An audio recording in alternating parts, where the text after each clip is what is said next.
Hello friends, मैं रेनू अपने YouTube channel Hindi दर्शन में आपका स्वागत करती हूँ। आज का हमारा टॉपिक है सर्वनाम। इसके पहले हम संज्ञा पढ़ चुके हैं। संज्ञा किसे कहते हैं, उसके भेद प्रभेद हम देख चुके हैं।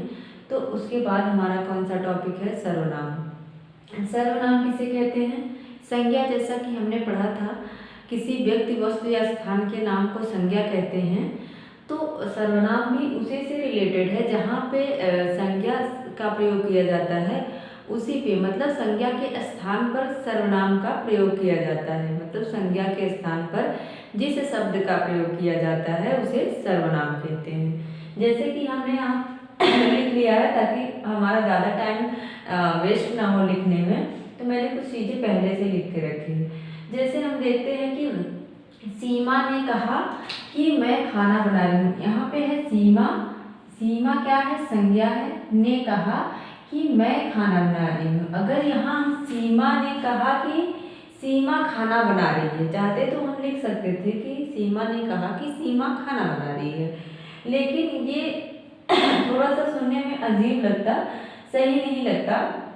और ये जो है सर्वनाम क्या है, ये वाक्य को, शब्द को एक सुंदर और प्रभावपूर्ण बनाता है। तो हम देख रहे हैं यहाँ पे क्या, सीमा ने कहा कि मैं खाना बना रही हूँ। तो जो ये मैं है संज्ञा के स्थान पे आया, यही क्या है, हमारा सर्वनाम है। यहाँ पे हमने और भी लिखा है, जैसे है मोहन। मोहन ने आकाश से पूछा कि तुम कब आओगे। यहाँ पे तुम कब आओगे, यहाँ तुम जो आया है, आकाश और मोहन, ये क्या है, ये संज्ञा है। किसी व्यक्ति, वस्तु या स्थान के नाम को संज्ञा कहते हैं। तो यहाँ पे ये भी हो सकता है, मोहन ने आकाश से पूछा आकाश कब आओगे, लेकिन ये सही नहीं लगता। बार बार संज्ञा का प्रयोग करना व्याकरण की दृष्टि से एक त्रुटि मानी जाती है, जो पुनरुक्त दोष होता है। तो यहाँ पर फिर से आकाश कहना सही नहीं रहता, तो इसलिए यहाँ तुम सर्वनाम का प्रयोग किया गया है। इसके बाद हम देखते हैं राम। राम ने कहा कि वह बाजार जा रहा है। वह, यहाँ पे जो वह आया है, यही क्या है, हमारा सर्वनाम है। राम ने कहा कि वह बाजार जा रहा है। यह वह जो है, यही हमारा क्या है, सर्वनाम है। अब हम सर्वनाम समझ चुके हैं। सर्वनाम किसे कहते हैं? संज्ञा के स्थान पर जिस शब्द का प्रयोग किया जाता है उसी को सर्वनाम कहा जाता है। यहाँ पे हमने देख लिया कि सर्वनाम का जो प्रयोग किया गया है, मैं सर्वनाम है जैसे, और यहाँ पे तुम सर्वनाम का प्रयोग किया गया है, यहाँ पे क्या है, वह है। इसके बाद आता है कि इसके बाद आता है कि सर्वनाम के भेद और संख्या। ये एग्जाम में अक्सर पूछा जाता है कि भेद, सर्वनाम के कितने भेद या प्रकार होते हैं, सर्वनाम की संख्या कितनी होती है। तो हमें अक्सर मतलब समझ नहीं आता, कंफ्यूज हो जाते हैं भेद और संख्या को लेके। भेद अलग है और संख्या अलग है। हम यहाँ देखते हैं कि जैसे कि सर्वनाम की संख्या अगर पूछे तो कितनी है, 11 है, लेकिन सर्वनाम के भेद या प्रकार पूछे तो कितने हैं, 6 हैं। सर्वनाम की संख्या 11 है और भेद कितने हैं, 6 हैं। और 11 सर्वनाम कौन कौन से हैं? यहाँ पे मैं, तू, आप, यह, वह, जो, सो, कोई, कुछ, कौन, क्या, कितने हैं, 11। मैं, तू, आप, यह, वह, जो, सो, कोई, कुछ, कौन, क्या, यही क्या है, सर्वनाम है। और इन्हीं सर्वनामों को 6 भेदों के अंतर्गत रखा गया है। और 6 सर्वनाम कौन कौन से हैं, भेद कौन कौन से हैं, यहाँ पे लिखा है। पुरुषवाचक सर्वनाम, निजवाचक सर्वनाम, निश्चयवाचक सर्वनाम, अनिश्चयवाचक सर्वनाम, संबंधवाचक सर्वनाम, प्रश्नवाचक सर्वनाम। 6 भेद हैं। पहला है पुरुषवाचक, दूसरा निजवाचक, निश्चयवाचक, अनिश्चयवाचक, संबंधवाचक और प्रश्नवाचक। अब हम देखते हैं कि प्रश्नवाचक सर्वनाम किसे कहते हैं, प्रश्न नहीं, सॉरी, पुरुषवाचक सर्वनाम किसे कहते हैं। पुरुषवाचक सर्वनाम है क्या? पुरुषवाचक सर्वनाम जिसमें उत्तम पुरुष, मध्यम पुरुष और अन्य पुरुष हो, वही क्या है, हमारा पुरुषवाचक सर्वनाम। इसमें 3 पुरुष होते हैं, 3 पुरुष होते हैं। तीन कौन कौन से होते हैं देखते हैं। पहला हमारा होता अन्य पुरुष। अन्य पुरुष जिसे संस्कृत में क्या कहा जाता है, प्रथम पुरुष। संस्कृत में अगर देखें अन्य पुरुष को ही क्या कहते हैं, प्रथम पुरुष। मतलब अन्य पुरुष प्रथम पुरुष दोनों एक ही हैं। इसके बाद हम देखते हैं बीच में कौन है, मध्यम पुरुष। बीच में कौन है, मध्यम पुरुष। और बाद में क्या है, उत्तम पुरुष। उत्तम पुरुष। ये सारे क्या हैं, पुरुषवाचक सर्वनाम हैं। और इसमें कौन सा एक चिन्ह होता है, एक शब्द होता है जो इसके लिए प्रयोग किया जाता है। अन्य पुरुष में देखते हैं जैसे आ गया वह या कोई नाम, या कोई नाम। जैसे हम यहाँ देख लेते हैं इसका एक उदाहरण अन्य पुरुष का। जैसे कह दिए कि राम जाता है, राम जाता है। और इसमें पूछ ले कि कौन सा पुरुष है। हम देख रहे हैं कि अन्य पुरुष और प्रथम पुरुष का क्या लक्षण है, या तो वह रहेगा, या फिर संज्ञा, या फिर कोई नाम रहेगा। नाम हम देख रहे हैं यहाँ पर राम क्या है, नाम है। तो ये कौन सा हो जाएगा, हमारा प्रथम पुरुष या अन्य पुरुष हो जाएगा। मध्यम पुरुष में क्या होता है, इसमें हम देखते हैं कि तू या तुम आता है। मध्यम पुरुष में तू या तुम आता है। इसमें एक आप भी आएगा, आप भी आता है, लेकिन ये आप निजवाचक आप से अलग होता है। ये आप जो है वो जैसे हम कहते हैं कि तुम कहाँ जा रहे हो, तुम जाओ। या फिर कह देते हैं कि तुम बाजार जा रहे हो, या आप बाजार जा रहे हो। तो यहाँ पे अगर पूछ ले कौन सा पुरुष है, तो मध्यम पुरुष। मध्यम पुरुष का उदाहरण हम देख लेते हैं। जैसे कह दिए कि तुम बाजार जा रहे हो। हमने अन्य पुरुष में क्या देखा था, मतलब अन्य पुरुष में देखा था कि नाम या फिर वह आएगा। और यहाँ क्या है, तुम आया है। तुम अगर आ गया तो तुम मध्यम पुरुष हो जाएगा। और तुम या तू आ गया या आप आ गया, यहाँ हम कुछ भी कह सकते हैं। तू बाजार जाएगा या फिर आप बाजार जा रहे हो, कुछ भी कह सकते हैं। तो ये सारे क्या हैं, मध्यम पुरुष। मध्यम पुरुष जो होता है वो श्रोता कहा जाता है, मतलब सुनने वाला। मध्यम पुरुष को क्या कहते हैं, श्रोता। इसको श्रोता, ये एग्जाम में कई बार पूछा गया है कि श्रोता कौन सा पुरुष होता है। श्रोता क्या होता है, मध्यम पुरुष होता है। और उत्तम पुरुष क्या होता है, वक्ता होता है, वक्ता। वैसे भी जो उत्तम होता है वही वक्ता होता है, उसी को सब लोग सुनते हैं। तो जो वक्ता होता है वो क्या होता है, उत्तम पुरुष होता है। यहाँ पे हम देखते हैं इसका चिन्ह क्या है उत्तम पुरुष का। उत्तम कौन होता है, मैं और हम।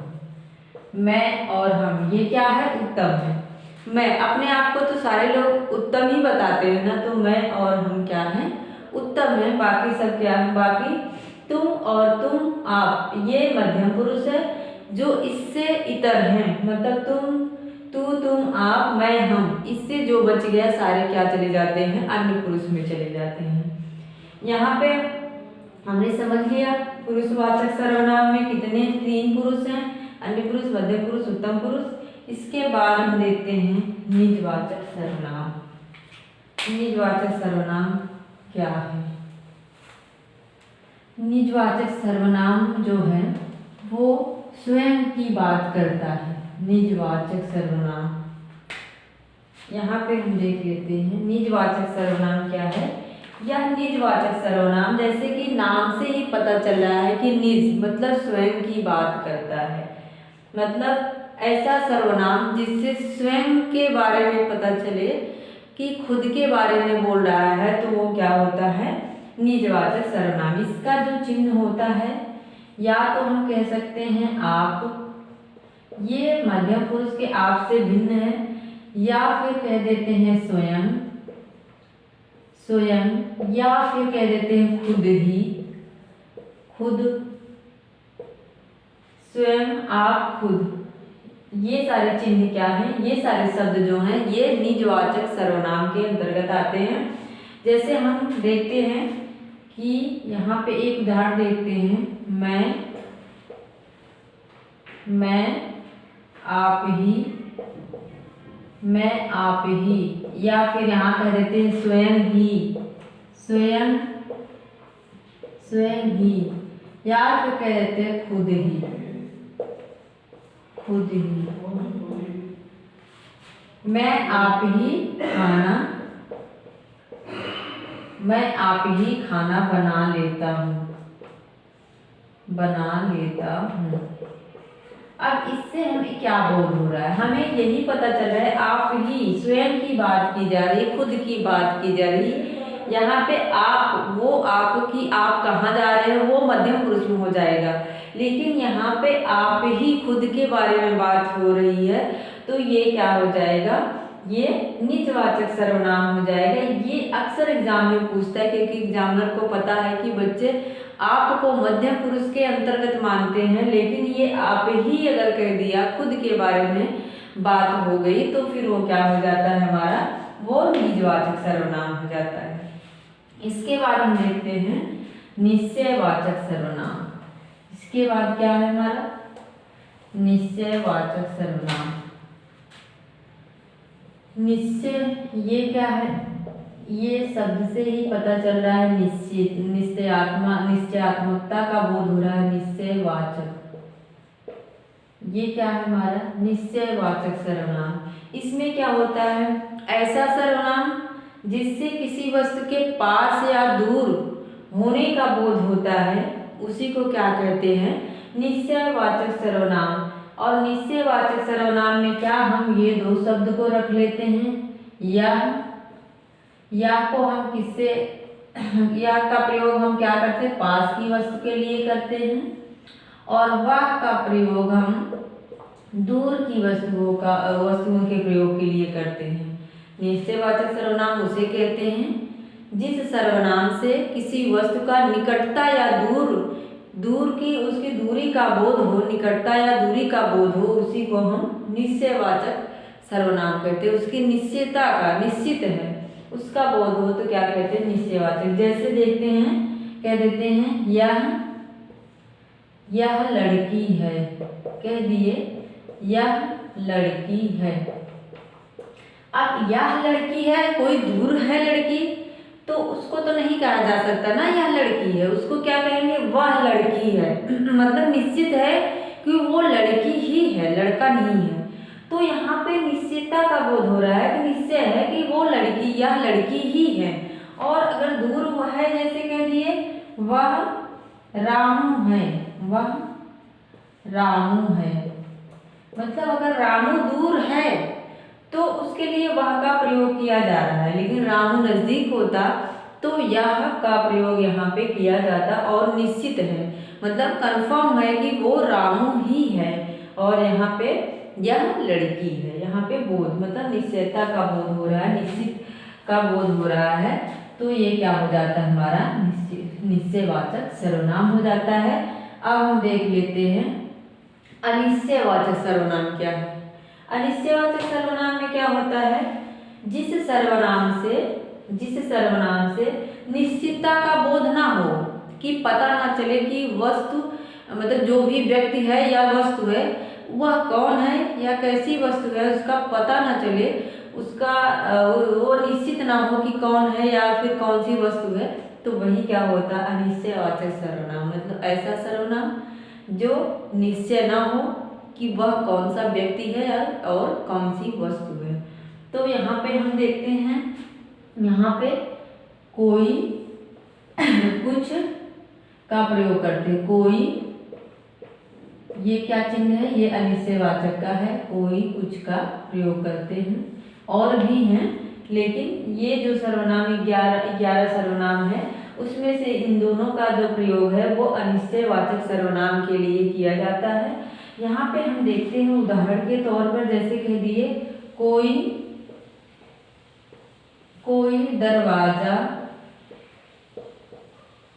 दरवाजे पर है, कह दिए कोई दरवाजे पर है। मतलब कोई दरवाजे पर है, पता नहीं है कौन है, कोई दरवाजे पे है, या फिर कह देते हैं कुछ कुछ भूल रहा हूँ। कहते हैं ना अक्सर होता है कुछ भूल रहा हूँ, मतलब निश्चित नहीं है, क्लियर नहीं है कि क्या भूल रहे हैं, लेकिन कुछ तो भूल रहे हैं। यहाँ पे हम देखते हैं कोई का प्रयोग जो होता है वो प्राणीवाचक मतलब सजीव वस्तुओं के लिए किया जाता है, लेकिन कुछ का प्रयोग हम अप्राणीवाचक मतलब निर्जीव वस्तुओं के लिए करते हैं।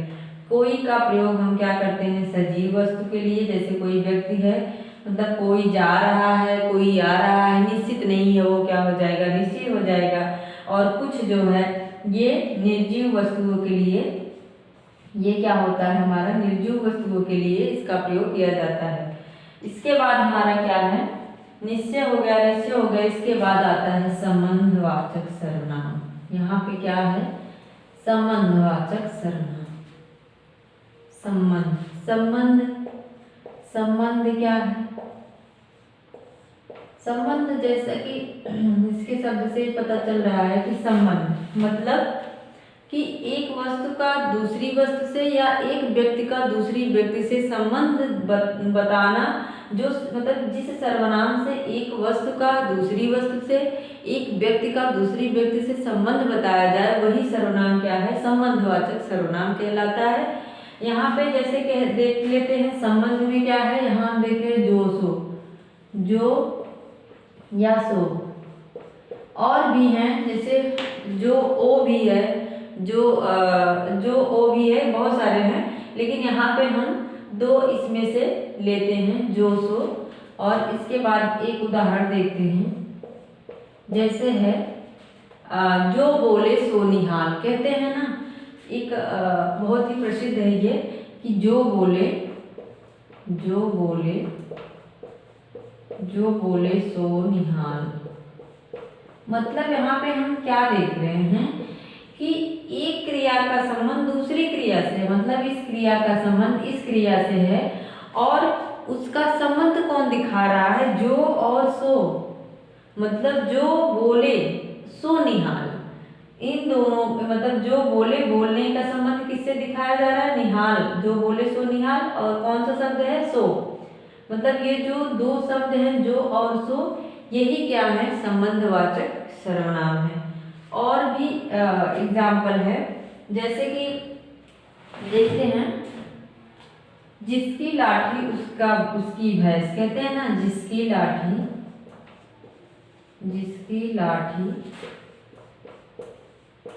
लाठी उसकी भैंस।